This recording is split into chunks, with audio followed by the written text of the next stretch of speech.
So how do I trade all these indices and currency pairs?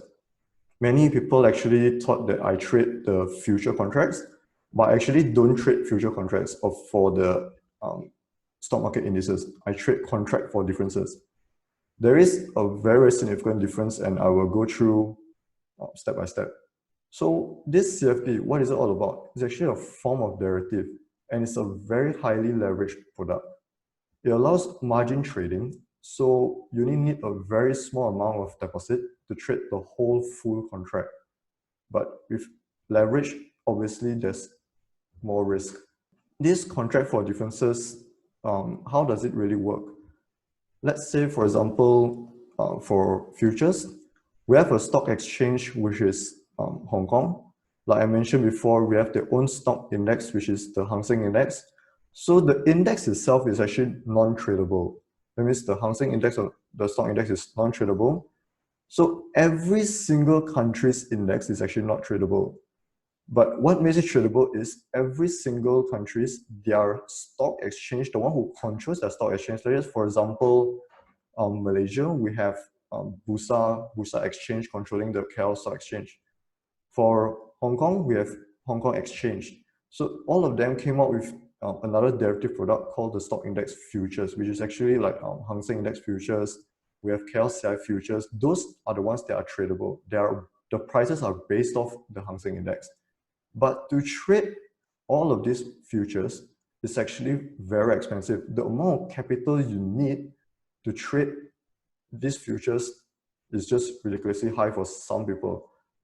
Like we take, for example, in Malaysia, to trade the Kuala Lumpur Composite Index futures, you need roughly around a minimum of 5,000 ringgit to even start trading, and that can only buy one contract. So there are some drawbacks with these futures, but there are also pros to it. So this stock index CFDs, Hang Seng Index CFD, are based off Hang Seng Index futures, and they are also tradable at a fraction of a cost. But the pros and cons I'll list it out later. Well, the main difference between the futures and the contract for differences is that stock index futures are created by the country's stock exchange regulator itself, whereas CFD are not. CFD are not created by them. CFD are created by brokers actually. So they are not really regulated by the country's stock exchange. Actually, all this between the brokers and all. But they are tradable. They give you a cheaper option, a cheaper alternative. So let's say for currency pairs. So you have the same thing. You have actually a global currency exchange. And with all this exchange, you have currency pairs. And currency pairs are actually tradable. But yet again, you need to go through banks. And to even trade on a regular basis of these currency pairs, last I heard, you need maybe around 100 to 200,000 ringgit actually to deposit in the bank first, and you actually call the bank and place your trades across to the bank. So normal people like us, I don't think we have 100 to 200,000 of deposit in the bank and call the bank this and that. So we have this currency pairs contract for differences as well. So like say example, the AUD versus USD. So we have AUD, USD, CFD. So these are also tradable at a fraction of a cost. Once again, all these CFDs are not regulated by the country's government itself. It's actually by all these brokers themselves. So how is CFD margin calculated? Let's say, for example, gold. Now gold is around 1,500, but let's put an example of 14,075 USD at the current price. One full contract of gold, to even buy a full contract, is actually 147,500 USD. So can you imagine if you hold one piece of contract, it's already 500,000. So all these CFD brokers, they'll give you some sort of leverage.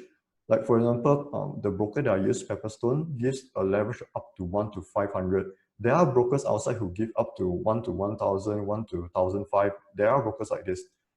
So you divide back the full contract of the gold, 147,000, you divide back by the leverage given by the broker, and this is the amount of capital required to trade one full contract of gold CFD, which is actually around 300 USD, one full contract.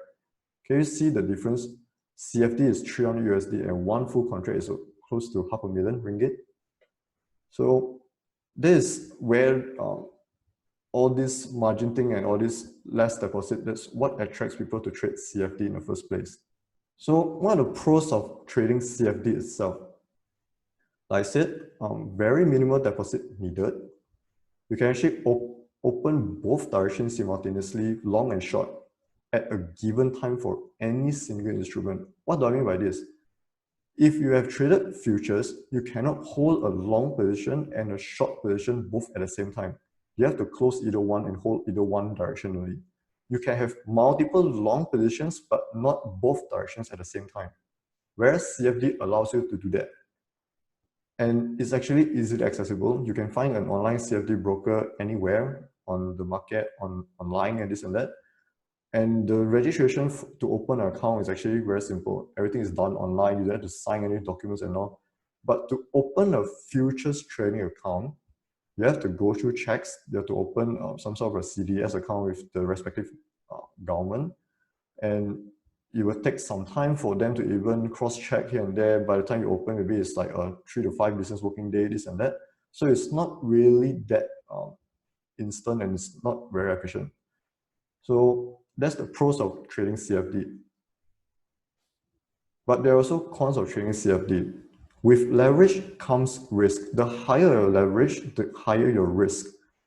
So, and CFD prices and the spread are actually determined by CFD brokers. They are not determined by the market itself. That's why every data price vary across different CFD brokers. You can have maybe Pepperstone and maybe Owanda broker they are both CFD brokers, and they may not have the same price at the same time. We have a slight difference. The direction will still be the same, but the price will not be the same. There will be some slight differences, and it will not be the same as the actual global price itself. And the spread is actually much higher than the normal futures itself. And you have this issue of finding a broker that's highly regulated and safe. What do I mean by this highly regulated and safe? Brokers, like I mentioned, is not done by all these governments. They are done by all these CFD brokers. They buy a license across in places where it's not highly regulated. So they obtain these kind of licenses and operate. And you will find that in Malaysia, let's put for example Malaysia, and even the US actually, all these CFD brokers are actually not allowed. In US, if you want to trade, you have to trade through government-approved brokers, whereas like in Malaysia, they don't even allow CFD brokers to basically get a license here. So where do all these CFD brokers get a license? They get it in places like British Virgin Islands, some sort of like this, where regulation are much less strict, and then they some sort of open a branch here and open a branch wherever they feel like. That's how all these brokers operate. So if, let's say one fine day, they actually close down the whole broker and then you just call it a day, your money will be stuck inside the CFD broker itself. And if you were to go to Bank Negara or any of the central banks where the country has actually banned all these of CFD brokers from opening, you cannot report all these CFD brokers. The bank will actually tell you that I can't do anything. It's actually technically a gray area, so the bank cannot go and investigate this issue and nothing. So your money is technically just gone and burned. So that's why these brokers, to find a broker that is safe is a challenge itself. And like I said, the data for price vary across CFD brokers. So if let's say today if I'm the CFD broker, I feel like pricing it that way, you can't do anything to me because technically I'm the one who priced it.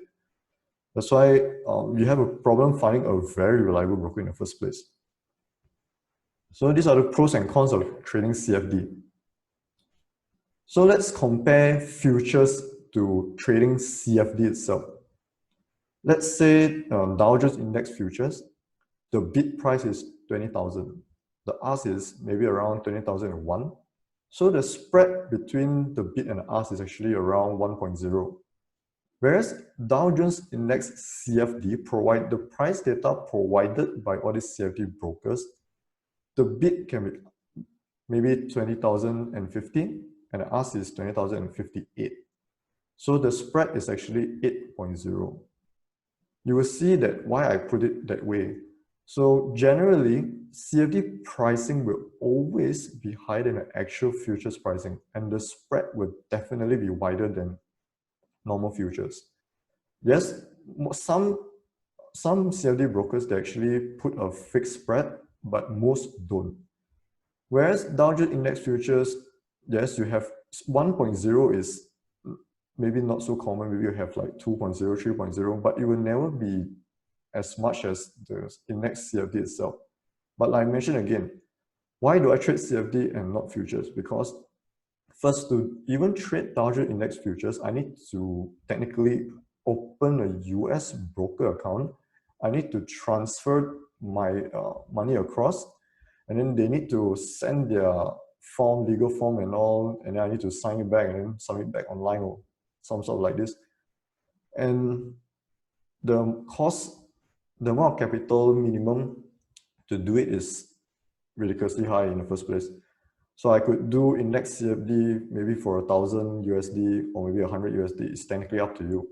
That's why generally CFD trading is actually much more favorable. But like I mentioned again, all these CFD brokers, you have scam issues because some CFD brokers will just run away. They just wanted to open and then they decided that, okay, today we call it a day, then done everything. They're going to just collect and keep your money.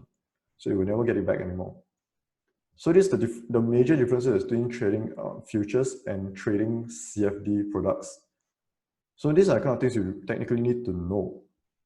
So before we move on, any questions up to here so far?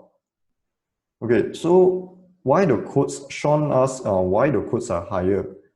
Because technically CFD brokers, they have to earn one way or another. They first earn from your spread. And the higher quote is because they technically have to buy this. They not just have to buy, they actually have to hedge it across to the actual index futures, of course, at a fraction of cost. So they actually bear the risk of all this. So that's why they have to price it higher. It's actually quite normal if you were to compare side by side the Dow Jones Index future itself and the Dow Jones Index CFD, you will notice this is the case because they have to hedge it somehow. So this is the main reason. So are there any other questions? You guys can post it on the chat or the WhatsApp group. Sorry, is our risk to broker? Sorry, I didn't quite get the questions. Our risk to broker in USD? I didn't quite get this question. What do you mean by risk to broker? In the event USD massively devalue. Technically, if let's say USD were to devalue against MYR, I don't think it would affect that much. It's only when, let's say, for example, the whole broker itself decided they could not sustain somehow, then your money will technically be stuck there. So this is the major risk actually every broker they tend to have. But in the event USD massively devalue, well, there might be a chance. But most brokers, I don't think, if let's say the more legit brokers, they will not bother that much because when you transfer to them, they technically just put it as capital on it. So they only earn from your spreads and this and that. So I don't really think that there's a risk of all these USD massively devalue. The risk may be low.